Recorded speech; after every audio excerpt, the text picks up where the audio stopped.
Biasanya pola itu kan selalu terjadi, ya revisi Undang-Undang KPK, Capim KPK, tes wawasan kebangsaan KPK kemarin. Jadi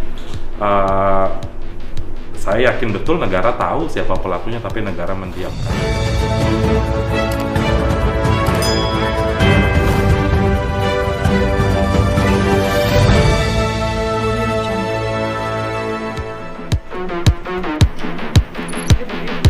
Five, four, three.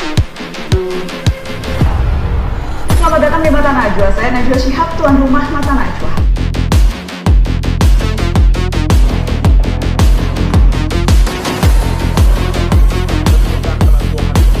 Teror dan lain sebagainya ada, tapi tidak ingin saya ungkap karena saya khawatir ini menjadikan sesuatu pengurang semangat bagi teman-teman, dan itu hal yang biasa. Semua orang sebenarnya dengan segala konsekuensinya, malah banyak yang masuk penjara dari aktivis itu banyak. Dan bahwa saya terlalu sering dilaporkan pencemaran nama baik, bahkan pernah diterbitkan surat penangkapan atau perintah membawa, itu ada juga. Secara keseluruhan, apa yang ICW lakukan tentu kami sadar akan resiko, tetapi selama ini ada beberapa model memang yang sering diterima oleh ICW ataupun pegiat anti korupsi yang lain, mulai dari ancaman pelaporan Undang-Undang ITE, serangan fisik itu pernah ditujukan kepada mantan staf ICW Tama Satria Langkun. Selanjutnya yang hari ini kian marak, peretasan ke handphone teman-teman ICW dan yang lain. WhatsApp kita dibajak, Telegram, Instagram, email dan lain sebagainya, dan juga buzzer.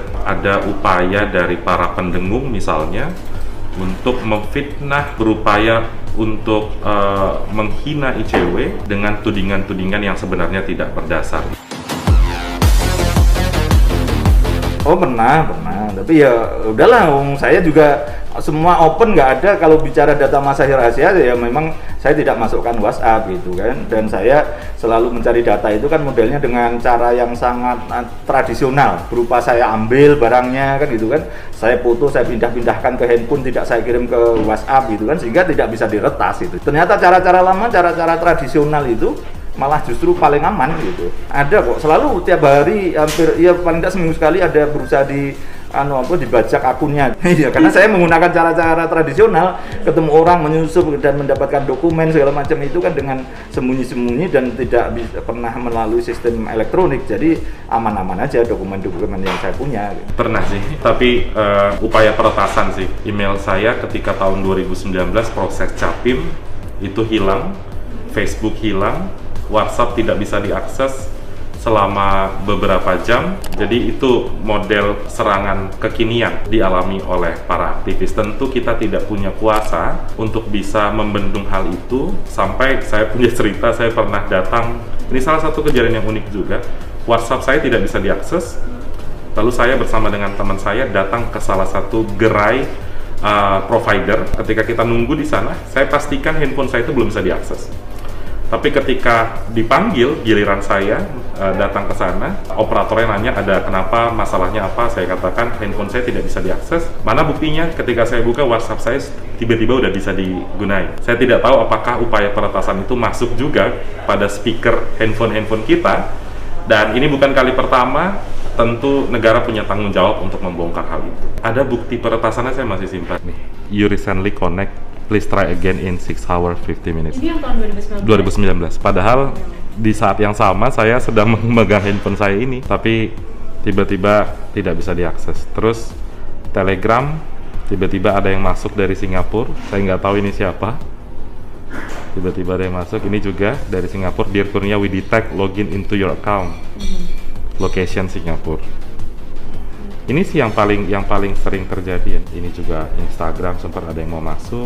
Jadi dalam waktu yang bersamaan itu ada email, Instagram, Telegram gitu ya? Iya, hampir email saya juga hilang. Tapi langsung gampang sih membacanya karena kita sedang advokasi calon pimpinan KPK saat itu yang sangat kontroversi, isunya sangat naik di media. Biasanya pola itu kan selalu terjadi, ya revisi Undang-Undang KPK, Capim KPK, tes wawasan kebangsaan KPK kemarin. Jadi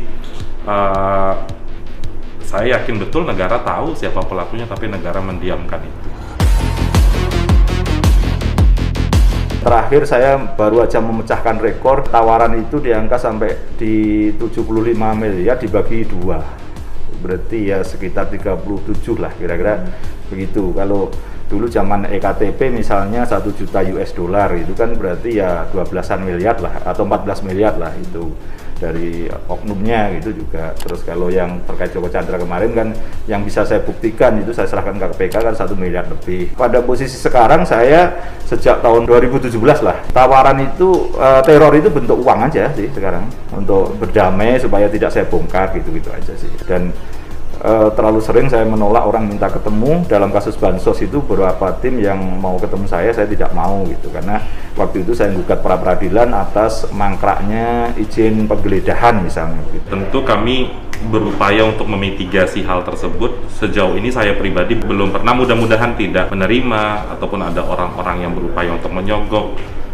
karena kami di ICW ditanamkan betul untuk menjaga integritas, tidak semata-mata soal uang saja. Tapi pertanyaan lebih jauhnya adalah sejauh mana negara menjamin hak-hak setiap warga negara untuk berserikat dan juga mengeluarkan pendapat dalam kanal demokrasi hari ini.